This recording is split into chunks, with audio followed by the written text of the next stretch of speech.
Vamos a orar. Hoy es la lección número 7 y vamos a orar para que el Espíritu Santo nos siga hablando. En todas estas lecciones siempre hay dos o tres verdades que son centrales, que son fundamentales.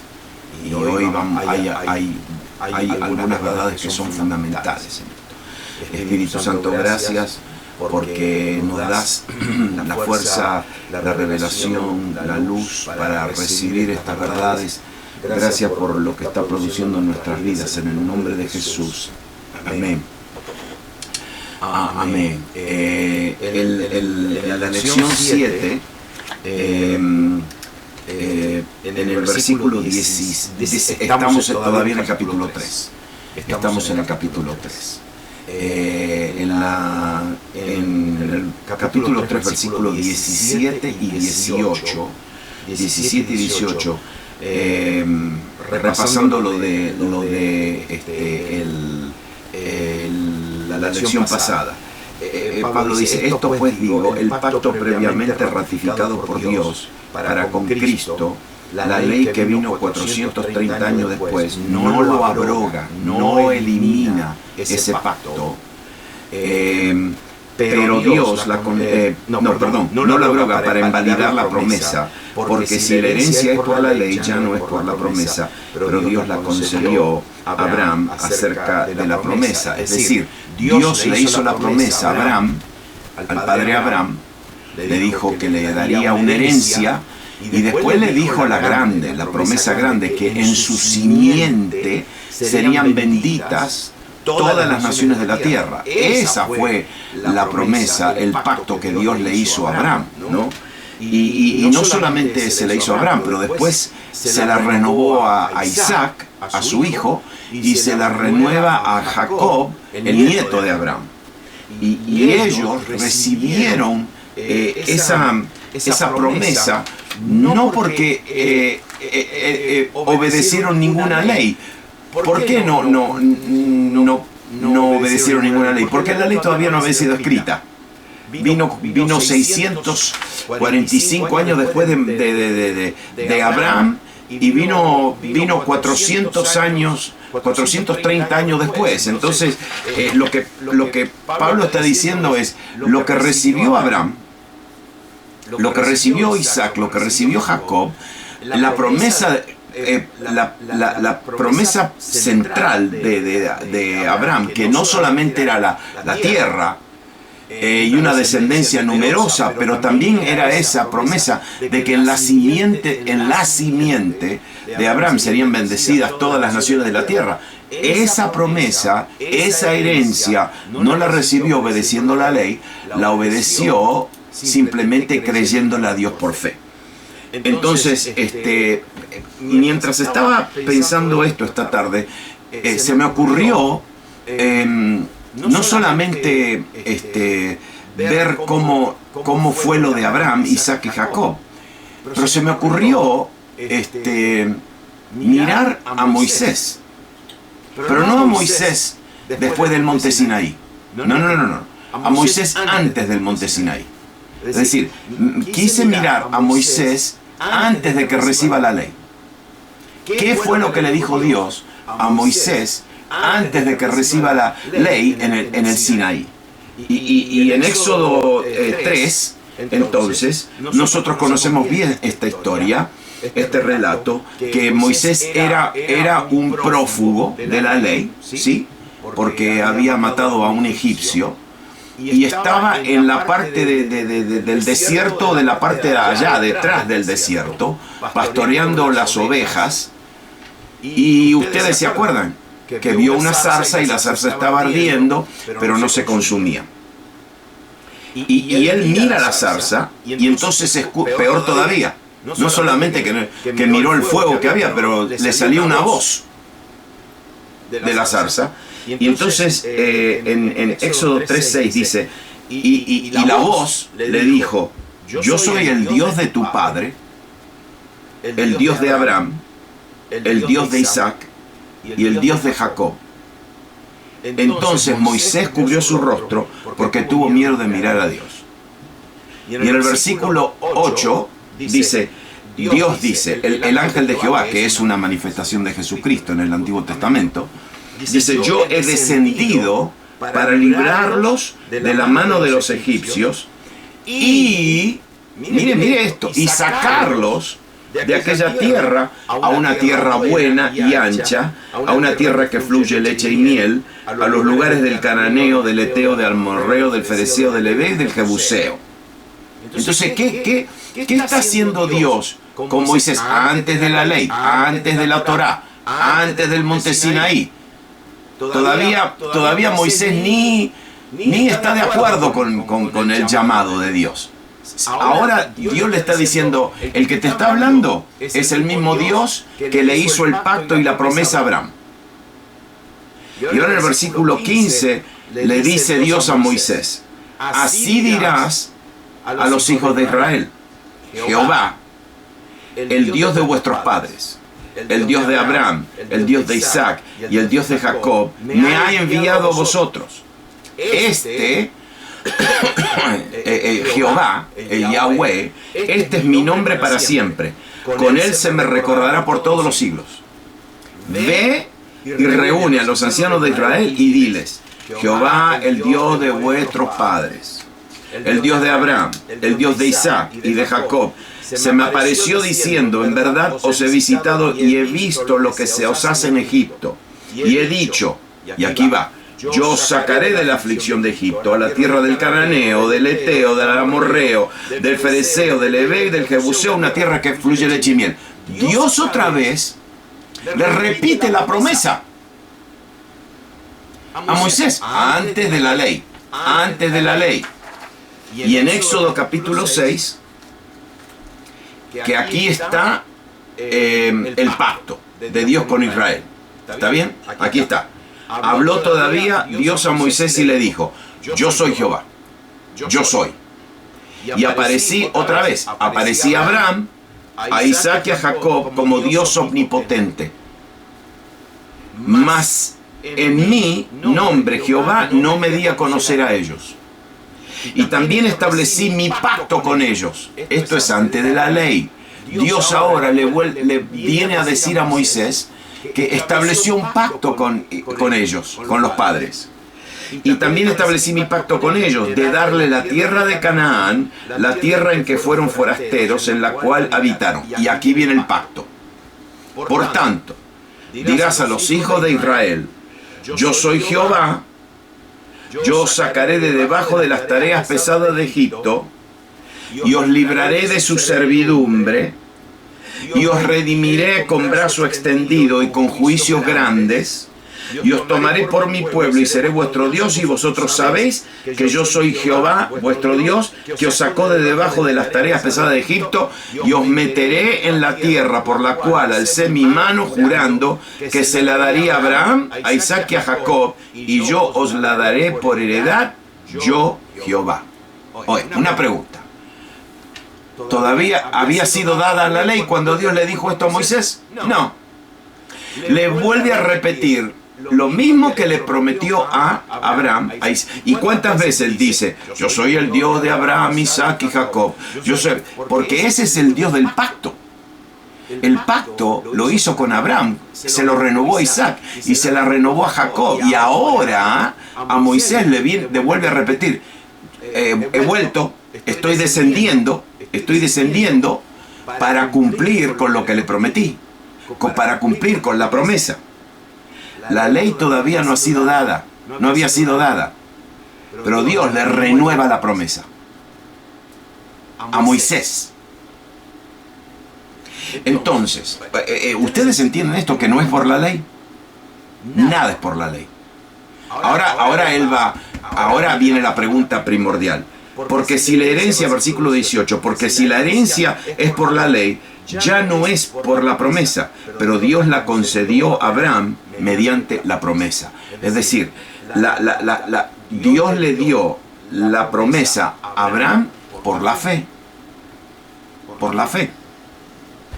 Versículo 19. Entonces, ¿para qué sirve la ley? ¿Qué pregunta? Porque los judaizantes estos maestros judíos estaban diciendo, bueno, pero, ¿y entonces para qué tenemos la ley? ¿Para qué tenemos la Torá? Entonces Pablo dice, ¿para qué sirve la ley? Y ahora viene una palabra. Miren, yo siempre siempre lo repito y lo repito, me lo repito a mí mismo, siempre. Nosotros leemos la Biblia demasiado rápido y no nos detenemos. Porque miren lo que dice Pablo en el versículo 19. Entonces, ¿para qué sirve la ley? Y miren lo que él dice. Fue añadida. La ley fue añadida a causa de las transgresiones. ¿Qué significa esto? Le voy a leer todo el pasaje. Entonces, ¿para qué sirve la ley? Fue añadida a causa de las transgresiones, hasta que viniese la simiente a quien fue hecha la promesa, y fue ordenada por medio de ángeles en mano de un mediador. En este versículo me voy a detener unos minutos. Algunos judaizantes estaban indignados y dijeron, pero si la ley no se puede dar, si la ley no puede dar el Espíritu Santo, ¿se acuerdan? No. La ley no puede dar el Espíritu Santo. La ley no trae justificación. La ley no puede eliminar, ni tampoco puede eliminar el principio de la fe. Y la ley trae maldición. Entonces, ¿para qué sirve la ley? Estos judaizantes estaban diciendo, pero ¿y entonces qué hemos hecho todos estos años? No, imagínense ustedes, ¿no? Y entonces Pablo dice que la ley fue añadida. Vaya a decirle usted a un judío que la Torá es una adición a algo. Uy, te va a pisar, te va a pasar por encima, te va a maldecir. Pero Pablo dice que la ley fue agregada. ¿A qué fue agregada? A la promesa. Es decir, Dios le da la promesa, nos da la promesa a todos por la fe. Pero entonces ahora Pablo dice, pero Dios necesitaba agregar algo. ¿Y por qué? Y por las transgresiones. Es decir, es como que la ley era una lupa. Una lupa. ¿Por qué? Y porque desde Adán y Eva el pecado ha estado con el hombre. Siempre. El hombre ha pecado. Y con la ley, mire bien, con la ley, las transgresiones, los pecados en contra de Dios, todos esos pecados son traídos a la luz y mostradas claramente. Sin ley, si Pablo lo dice, cuando yo recibí la ley, yo morí, me mató la ley. ¿Por qué? Porque me mostró que yo no servía para nada, que yo era un pecador.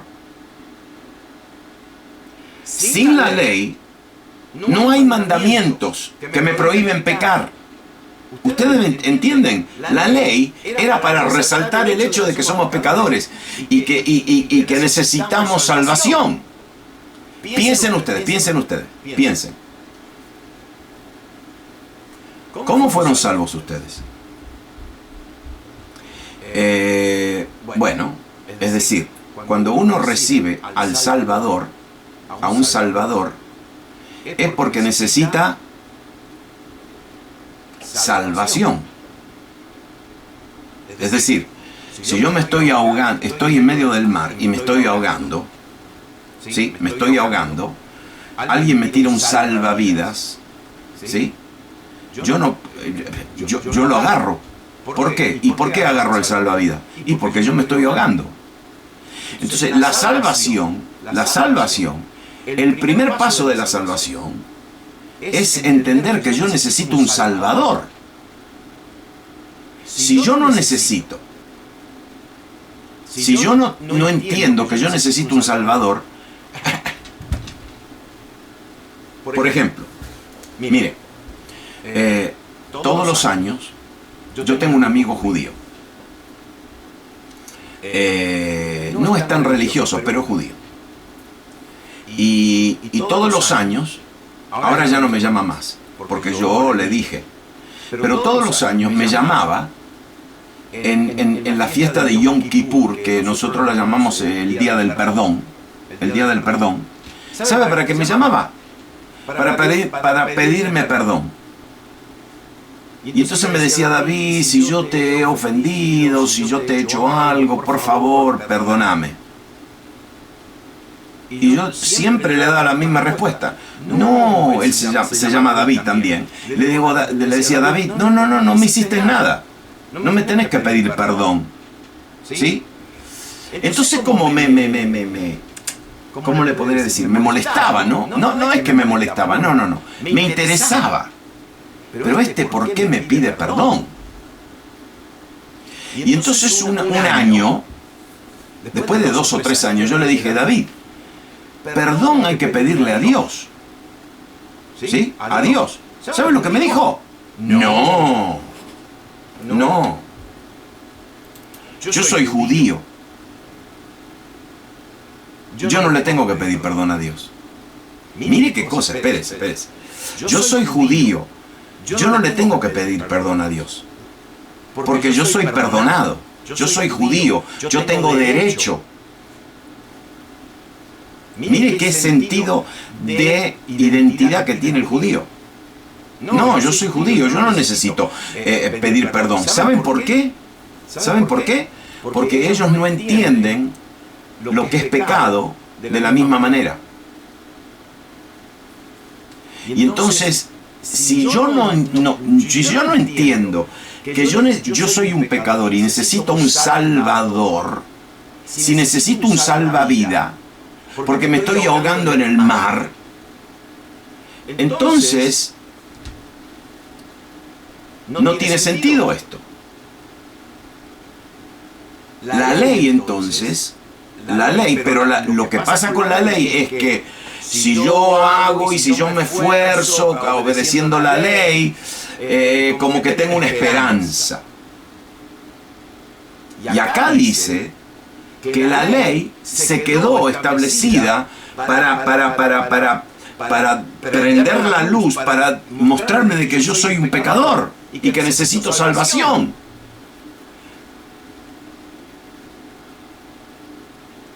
Hasta que viniese la simiente. ¿Qué simiente? Alguien de la descendencia de Abraham. Porque la promesa fue hecha a la simiente.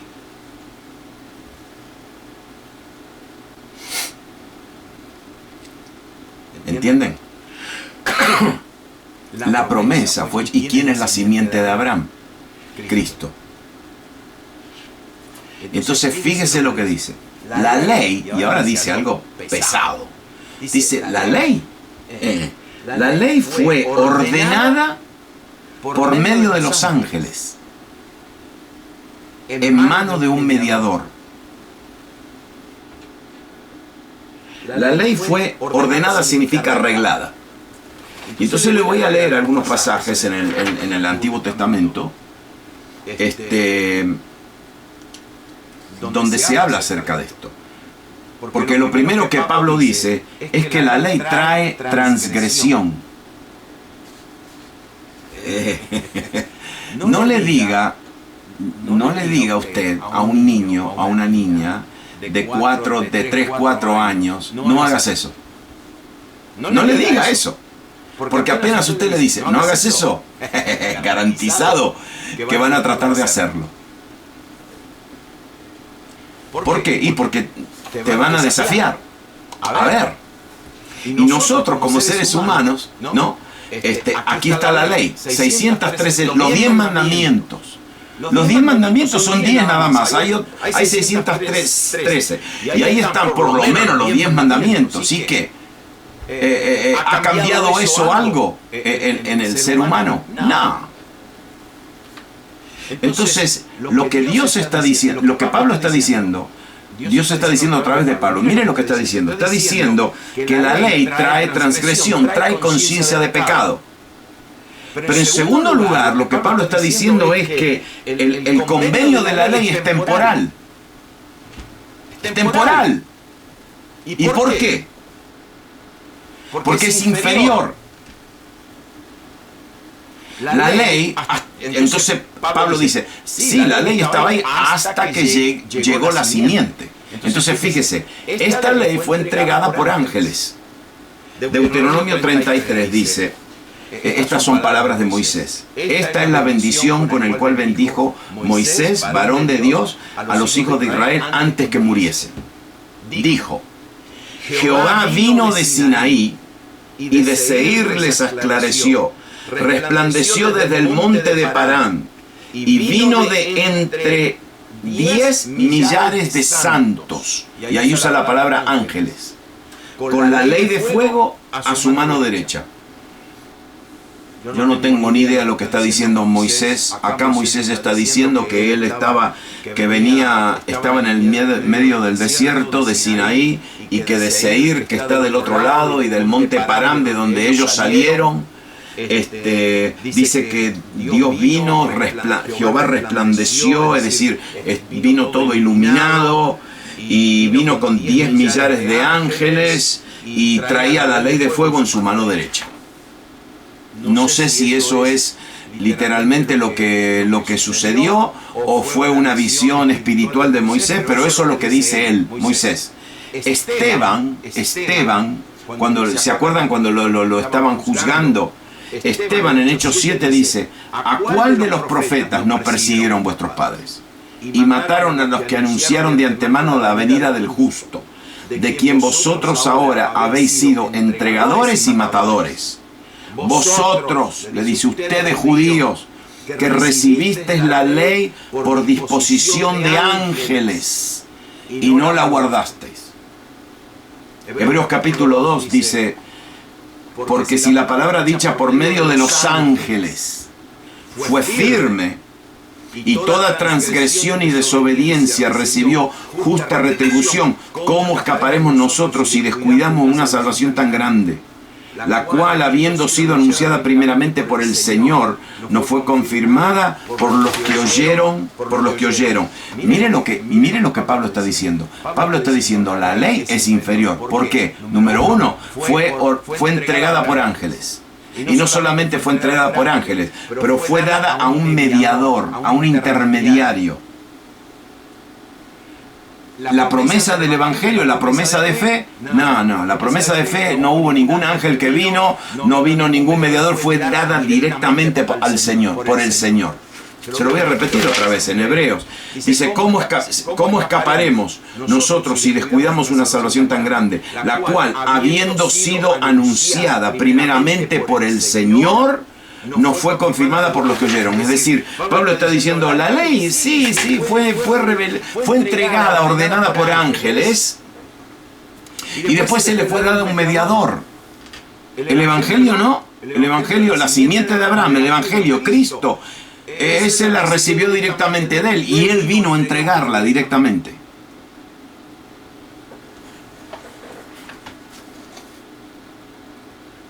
Y ahora el versículo 20 es un pasaje medio oscuro, es medio complicado para verlo, pero miren lo que dice el versículo 20. Y el mediador no lo es de uno solo, pero Dios es uno.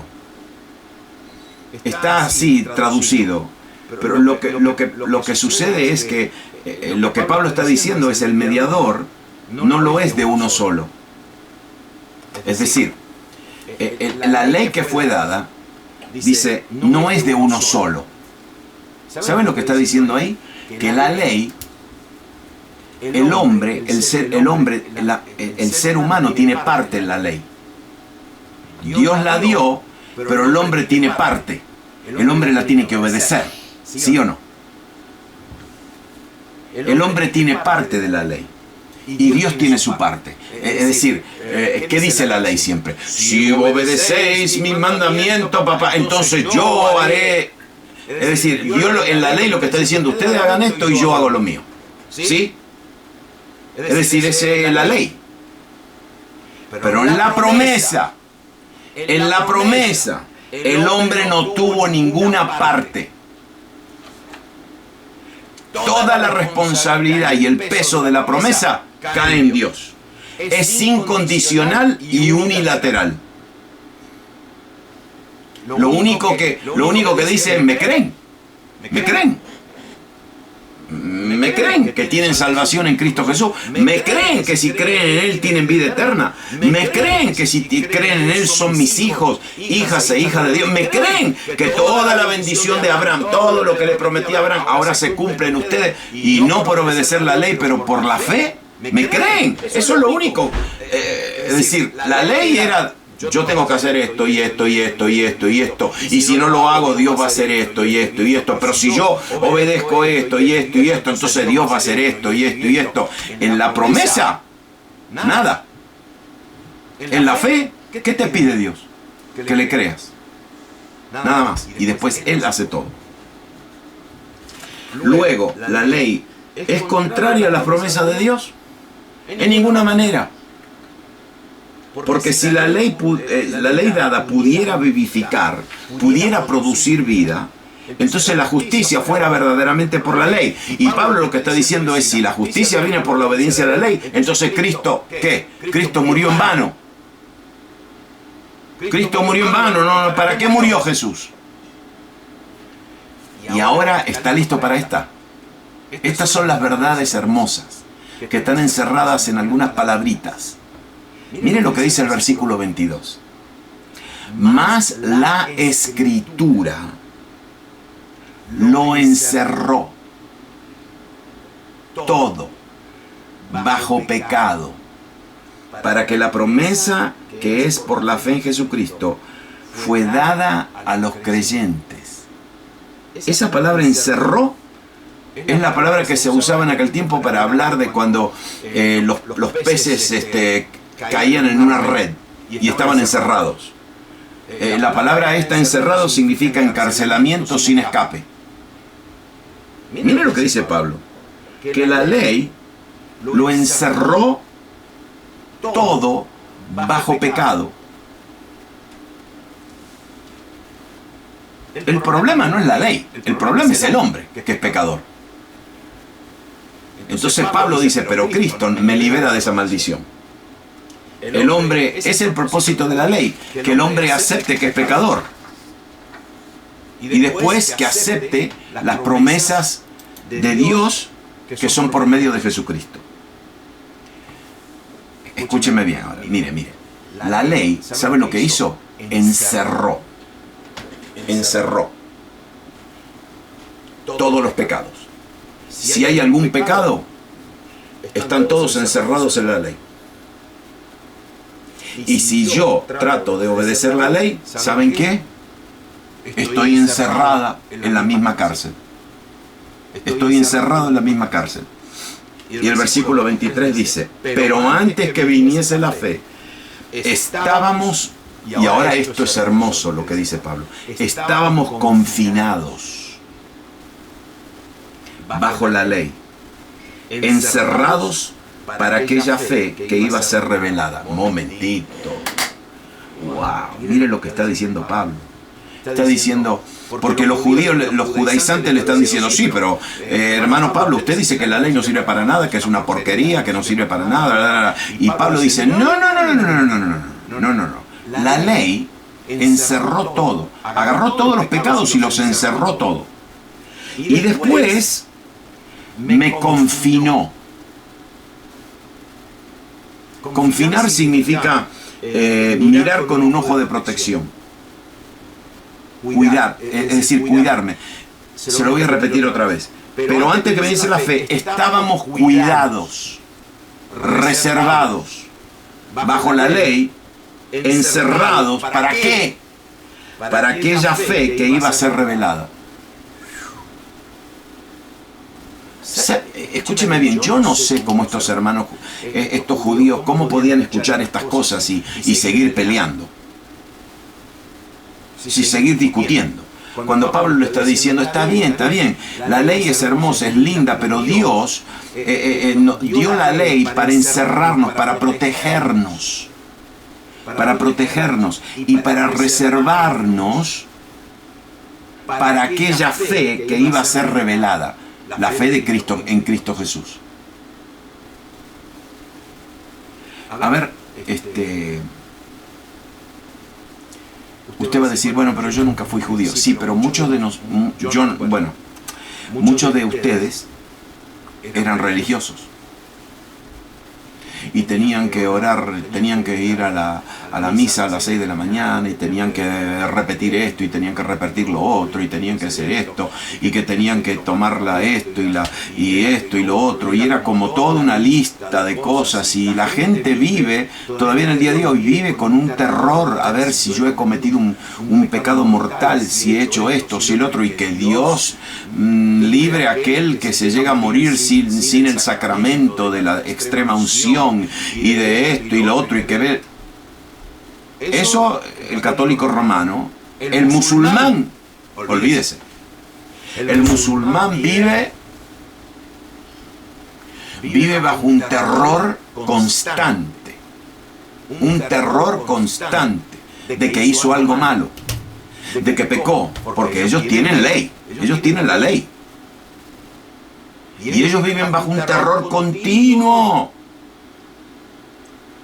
No, y ellos dicen, bueno, espero que Alá, cuando llegue al cielo, que Alá me ponga en la balanza, ¿no? Me ponga de este lado de la balanza, y que yo he hecho suficientes buenas cosas, y que no he hecho suficientes malas, entonces, si estoy en la balanza bien, espero llegar al cielo.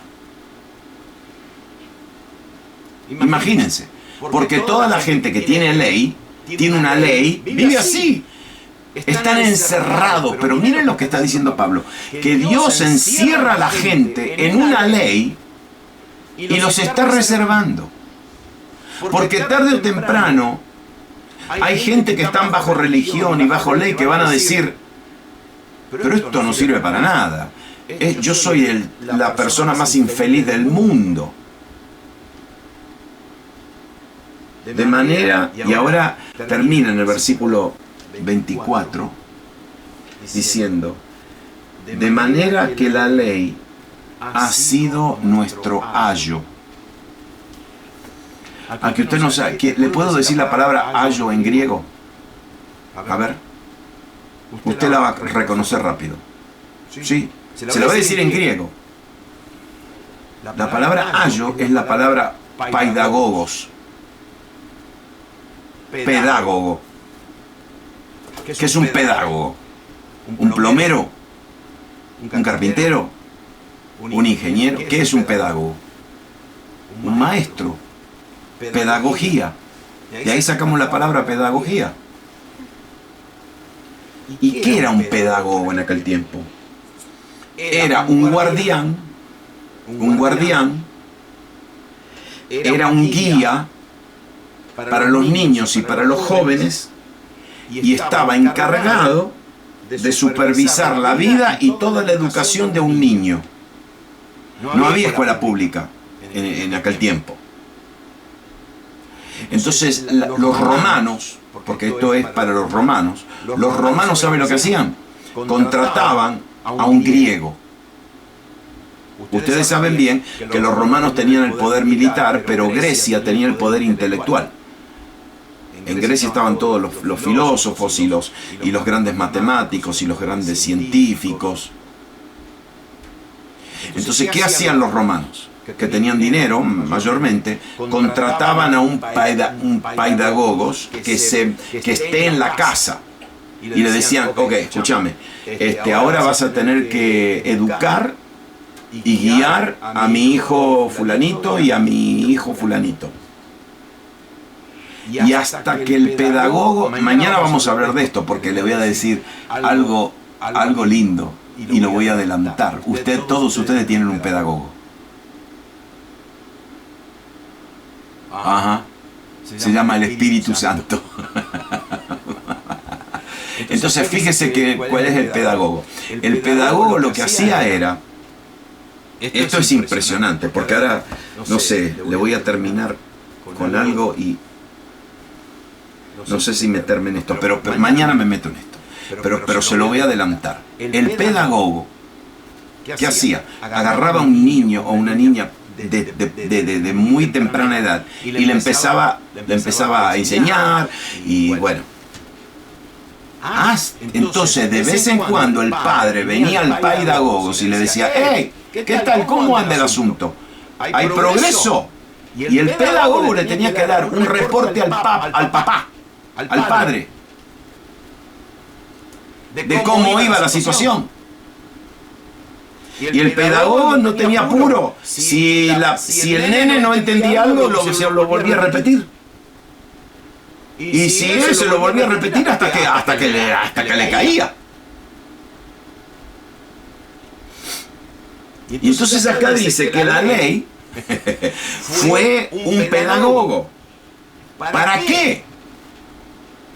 Para llevarnos a Cristo, a fin de que fuésemos justificados por la fe.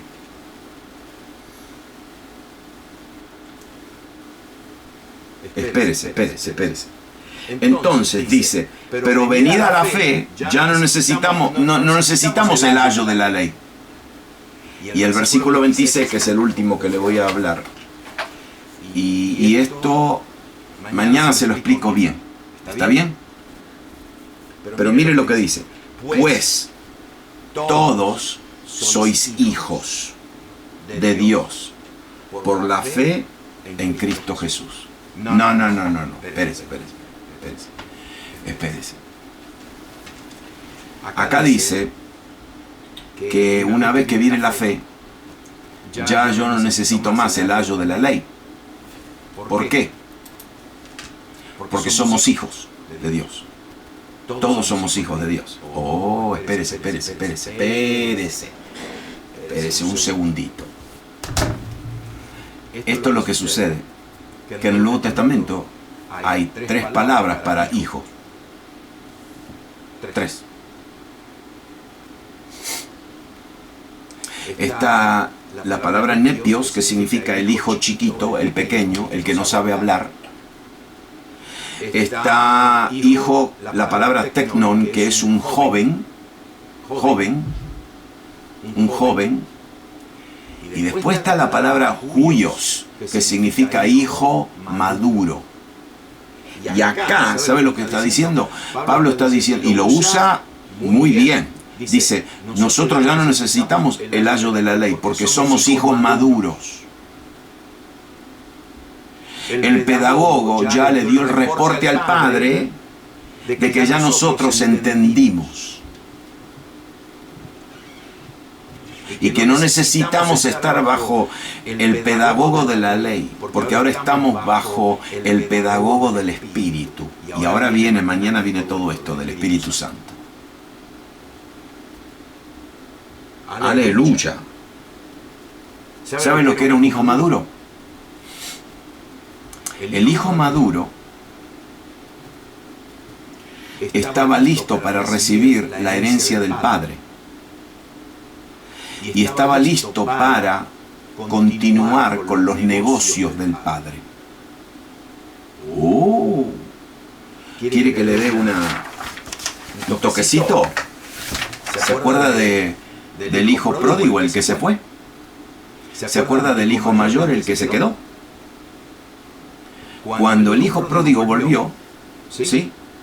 ¿Se acuerda que el hijo mayor le reclamó y le dijo, padre, yo he estado acá trabajando, yo he estado haciendo, y tú nunca me hiciste una fiesta? Y a mi hermano que se fue y se gastó todo. Y sabe que el padre le dice al hijo mayor, hijo, no lo llama hijo maduro, lo llama joven. Lo llama joven. Todavía le faltaba madurar. ¿Y sabe quién llama ujuyos, hijo maduro? Al que recién volvió. Le dice, pero este es mi hijo, el que estaba muerto, ahora está vivo, está acá conmigo. Ahora usted va a entender algo. Le dio sandalia. Eso es toda una definición de un hijo maduro. Le dio sandalia, le puso un manto, le hizo la fiesta con el becerro gordo y después le dio el anillo. ¿Sabe lo que era el anillo en aquel tiempo? La firma. Y le dijo, que recién llegó y se dio cuenta que era un pecador, que me falló y ahora viene arrepentido, maduro. Y ahora yo le voy a dar todo, le voy a dar mi manto, le voy a dar la sandalia, le voy a dar el anillo, le voy a dar todo, todo, todo. Mire, esto no se puede inventar, esto solamente puede salir del corazón de Dios.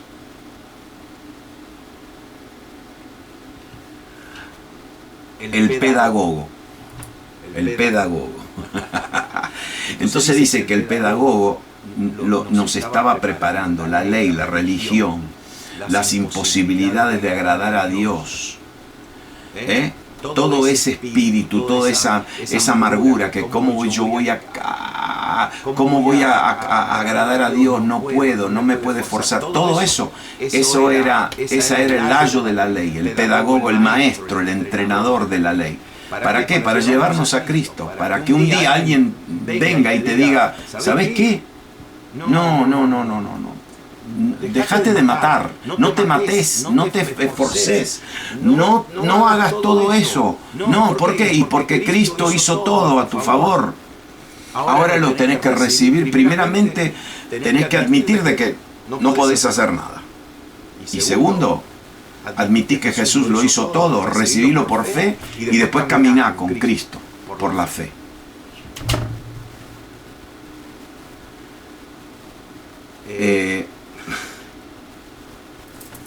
¿Sabe lo que es esto?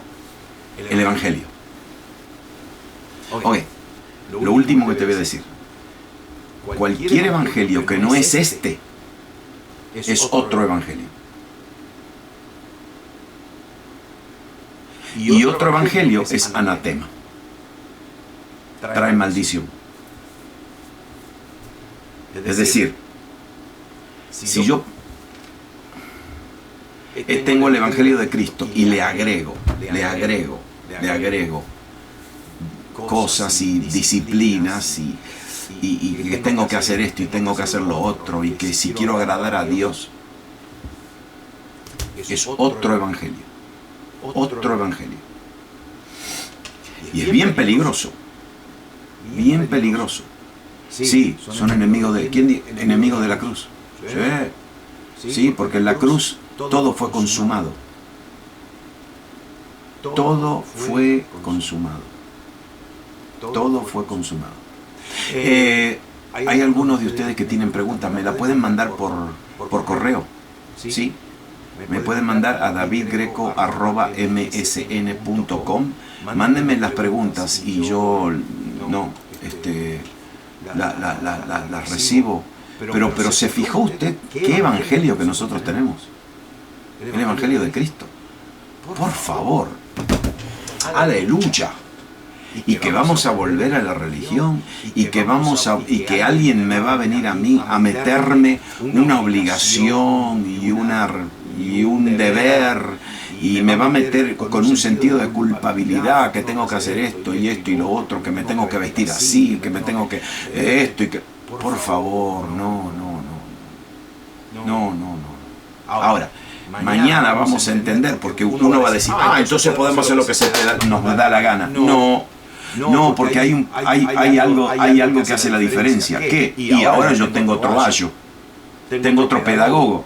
Y el pedagogo que yo tengo, primeramente vive dentro de mí. Es decir, me conoce de adentro. Me conoce de adentro. ¿Y qué hace? Y después el pedagogo, ¿qué hace? Me enseña y me entrena, pero de adentro. Y el pedagogo no es un pergamino, no es un rollo de la ley, es una persona, se llama el Espíritu Santo. Amén. Y entonces yo ahora tengo que caminar por el Espíritu. Entonces no puedo hacer lo que se me da la gana. Tengo que hacer como el Espíritu Santo me guía. Entonces la gente que dice, ustedes son liberales, son libertinos, ustedes qué... Le voy a dar un ejemplo y terminamos. Mire, no sé, muchos de ustedes antes de conocer a Cristo, durante el fin de semana era parranda, parranda, parranda. ¿Y qué era la parranda? Y bueno, bailes, bebidas, gente, es decir, si sos un varón era buscar mujeres, si sos una mujer buscar hombres, es decir, eso era parranda, ¿sí o no? Okay. Entonces, después viniste a Cristo, ya está, te cambió, te transformó, ya no necesitas más nada de esto. Okay. Esto es lo que pasa, que cuando algunas veces pasás por algún lugar y escuchás música, pasás por algún lugar y olés algún aroma, ¿qué pasa? Te vienen las memorias, te viene la tentación, ¿sí? Y entonces, ¿qué pasa? El Espíritu Santo te dice, no te metas ahí. No te metas ahí. ¿Por qué? Y porque ahí estabas antes. Ahora no, ya está, no, porque si te metes ahí, el enemigo te va a tentar, te va a traer memoria. Bueno, okay, ustedes entienden, ¿no? Esta es la diferencia. Totó y yo nunca tuvimos esa vida. Por ejemplo, nosotros nos criamos en un hogar cristiano. Si hacíamos eso, nos mataban. Mi papá me mataba. Y si no me mataba, me mataba Totó. Entonces yo nunca fui a un baile. Yo ni sé bailar. Yo no sé bailar. No sé bailar. Sí, de verdad. Entonces para mí, escuchar una música bailable no me hace nada. No me hace nada. Para algunos de ustedes escuchar música bailable, cuidado, tengan cuidado porque te puede traer memorias, te puede traer cosas y después te lleva, el enemigo sabe cómo llevarte. ¿No? Hay personas por ejemplo. ¿Saben de lo que la gente me pregunta? A mí mucho en Latinoamérica me preguntan acerca del tango. El tango. No. Y bueno, pero es que hay gente que para ellos el tango era baile. Para mí el tango no significa absolutamente nada, ni me va ni me viene. No nos afecta para nada. ¿No? Oye, ¿sabe por qué? Porque es el ayo interior que te dice, ahora, fíjense, que si hacemos cuenta, si hacemos análisis, a todos aquellos, por ejemplo, que nos criamos en el Evangelio, que nunca estuvimos en la calle, nosotros tenemos nuestras cosas, nuestra listita de cosas que el Espíritu Santo dice, ¡cuidado!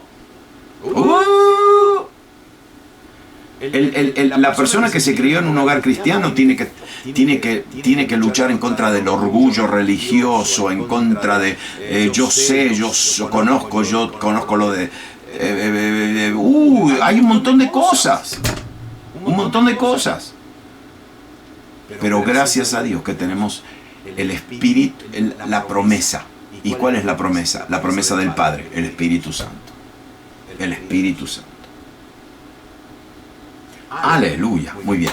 Gracias, Señor, por estas verdades. Gracias porque estamos creciendo de gloria en gloria. Gracias porque te estamos conociendo, Señor Jesús. Y aún revélate más. En el nombre de Jesús. Amén. Aleluya. Amén. Muy bien. ¿A quién le paso? ¿A quién le paso? A Priscila, mamá. Muy bien. ¿Me puede poner de coach? Bueno, cómo no. Ayer tuvimos una reunión tan linda y Dios habló y confirmó el principio de la reunión, y fue la misma palabra. Nadie chequea con nadie, nadie consulta con nadie, y qué lindo cuando el Espíritu Santo habla, ¿no? Gracias, Luz.